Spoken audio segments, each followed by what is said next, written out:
सभी विद्यार्थियों को नमस्कार। अपने इस YouTube चैनल पर आपका स्वागत एवं अभिनंदन।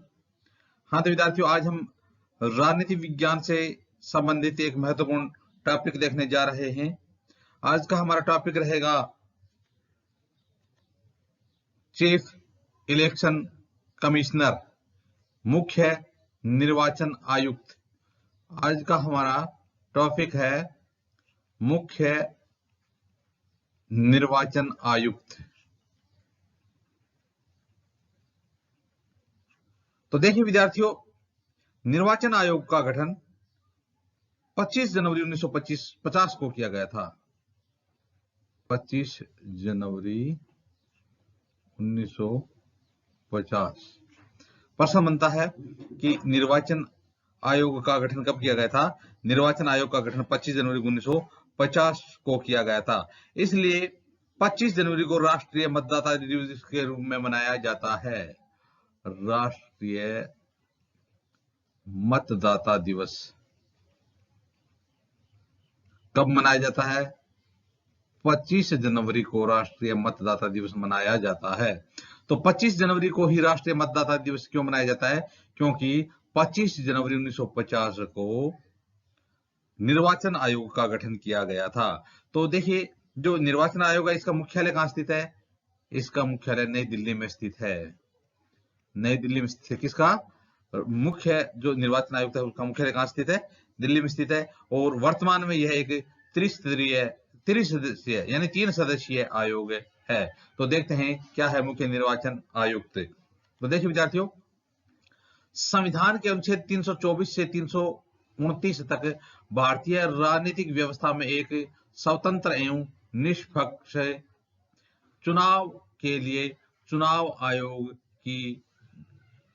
की स्थापना की गई है। तो देखिए,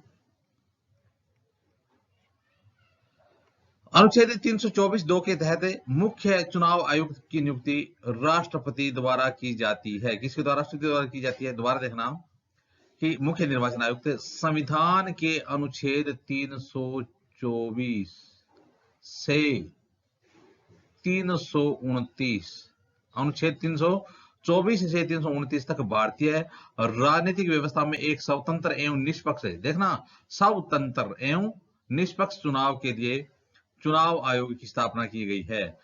अनुच्छेद 324(2) के तहत मुख्य चुनाव आयुक्त की नियुक्ति किसके द्वारा की जाती है? राष्ट्रपति के द्वारा की जाती है। तो अब प्रश्न बनता है कि मुख्य निर्वाचन आयुक्त की नियुक्ति किसके द्वारा की जाती है? राष्ट्रपति के द्वारा की जाती है। मुख्य चुनाव आयुक्त के वेतन, भत्ते, सेवा शर्तें, कार्यकाल आदि का निर्धारण संसदीय विधि के द्वारा किया जाता है। तो देखिए, मुख्य चुनाव आयुक्त है, उनके वेतन, भत्ते, सेवा शर्तें, कार्यकाल आदि का निर्धारण किसके द्वारा किया जाता है? संसदीय विधि के द्वारा किया जाता है।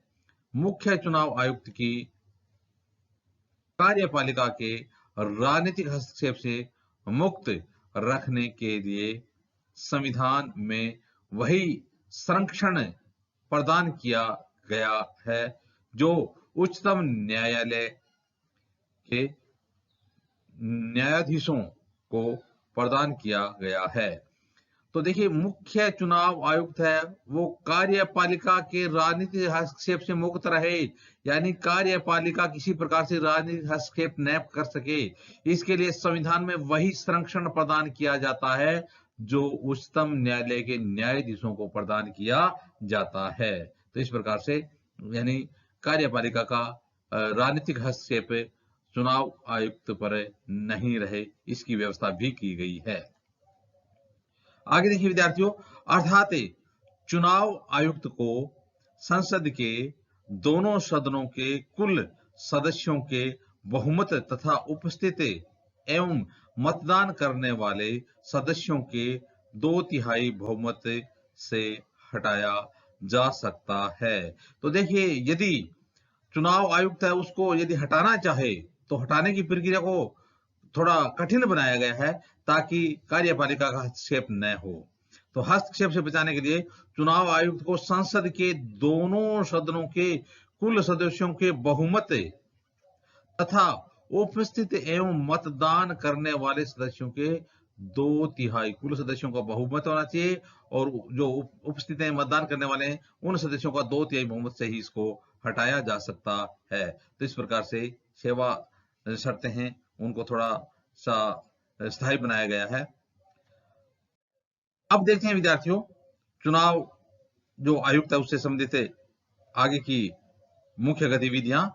तो अनुच्छेद 324(1) के अनुसार संविधान के अधीन संसद और प्रत्येक राज्य के विधान मंडल के लिए करवाए जाने वाले सभी निर्वाचनों के लिए तथा राष्ट्रपति और उपराष्ट्रपति के पदों के निर्वाचनों के लिए निर्वाचक नामावली तैयार करवाने का और उन सभी निर्वाचनों के संचालन का अधीक्षण, निर्देशन और नियंत्रण एक आयोग में होता है, जिसे निर्वाचन आयोग कहा जाता है।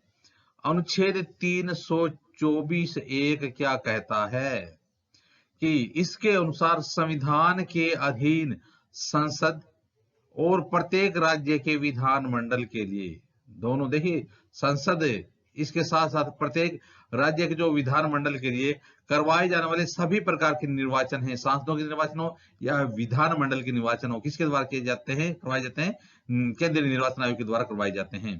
तथा इसके अलावा राष्ट्रपति, उपराष्ट्रपति, संसद हो गया, विधानमंडल हो गया, राष्ट्रपति हो गया, उपराष्ट्रपति हो गया, के पदों के निर्वाचन के लिए निर्वाचक नामावली तैयार, निर्वाचन आयोग उसका कार्य क्या है, इनके निर्वाचनों के लिए निर्वाचक नामावली तैयार करवाने और उन सभी निर्वाचनों के संचालन का अधीक्षण करने, निर्देशन करने और नियंत्रण एक आयोग के द्वारा होता है, जिसे क्या कहा जाता है, निर्वाचन आयोग कहा जाता है।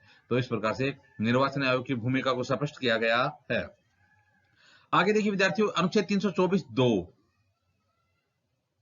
के अनुसार निर्वाचन आयोग मुख्य निर्वाचन आयुक्त और उतने अन्य निर्वाचन आयुक्तों से यदि कोई हो तो जितने राष्ट्रपति समय समय पर नियत करे उनसे मिलकर बनेगा तथा मुख्य निर्वाचन आयुक्त और अन्य निर्वाचन आयुक्तों की नियुक्ति संसद द्वारा इस निमित्त बनाई गई विधि के उपबंधों के अधीन रहते हुए राष्ट्रपति द्वारा की जाएगी।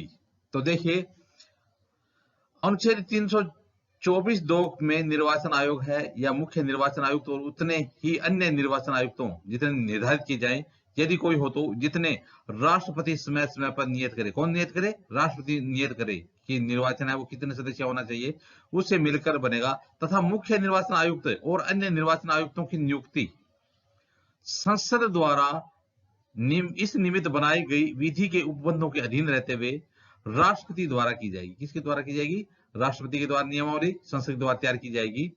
मुख्य निर्वाचन आयोग को अपने पद से उसी रीति एवं आधारों से हटाया जाएगा जिन आधारों पर उच्चतम न्यायालय के न्यायाधीशों को हटाया जाता है। तो देखिए, मुख्य निर्वाचन आयुक्त को अपने पद से उसी रीति और उन्हीं आधारों से हटाया जाएगा जिन आधारों से उच्चतम न्यायालय के न्यायाधीश को हटाया जाता है। तो इस प्रकार से यानी जो निर्वाचन आयुक्त है उसको पद से हटाना थोड़ा कठिन है। अब देखिए, वर्तमान में निर्वाचन आयोग है वो त्रिस्तरीय है, यानी त्रिसदस्यीय है, 3 सदस्यों का है वर्तमान निर्वाचन आयोग।